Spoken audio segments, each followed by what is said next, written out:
For beginners, simple English involves learning about Andare, a famous Sinhala court jester from Sri Lanka's 18th century, while discovering his wit, intelligence, and comedic pranks. Start with understanding who he was, learn about his notable stories, and then move on to why his tales are folklore, practicing with resources like folk tales and by watching historical videos. Andare was a Sinhala court jester who served King Kirti Sri Rajasinghe in Sri Lanka during the 18th century. He lived a long time ago, and he was known for making people laugh. While there was likely a real person named Andare, the full story of his life is actually a collection of many folk tales.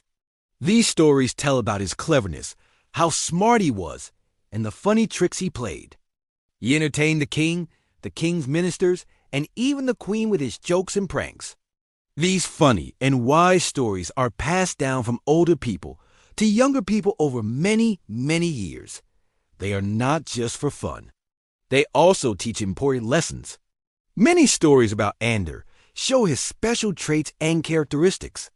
First, he was very intelligent and quick thinking. Andare was famous for being able to get out of trouble using his smart words. For example, there's a well-known story where he was caught taking a golden mango. Instead of getting in trouble, he cleverly said he was testing its royal status. This made the king laugh, and because of his smart answer, the king allowed him to eat as many mangoes as he wanted.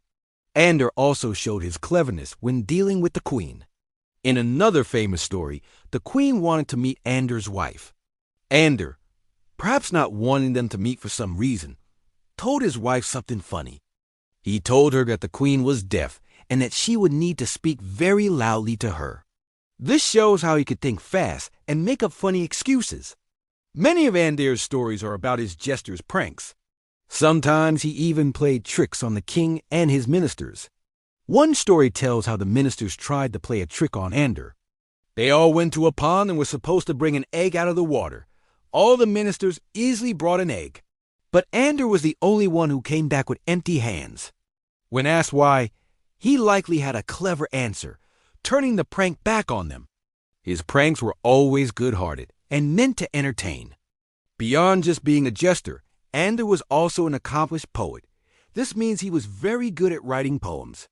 He could make up verses or short poems right on the spot to fit any situation.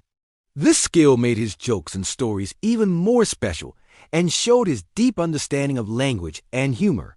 He could use words in a very smart and funny way. It is important to understand why Andare's stories are called folklore and not just history.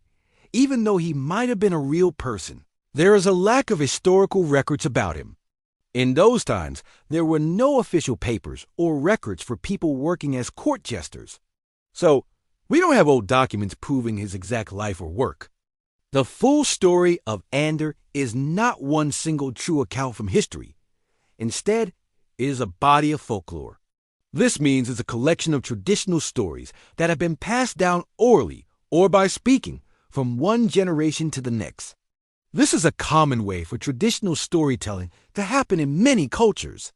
People tell the stories, and sometimes they change a little bit over time, but the main ideas stay the same. Like many folktales, the stories of Andare are made for two main reasons. They are meant to entertain people and make them laugh or be amazed by his cleverness. But they also often teach lessons. These lessons can be about life, showing how important intelligence and wit are, and how being smart can help you in different situations. These stories help people think and learn while having fun. For beginners, simple English involves learning about Andare, understanding his role as a jester, and exploring the wisdom hidden in his comedic tales, while practicing all four skills: reading, writing, listening, and speaking. Start with fundamental concepts, build vocabulary for folklore and wit, and then move on to constructing simple sentences, practicing with resources like mini-stories and by researching similar cultural figures.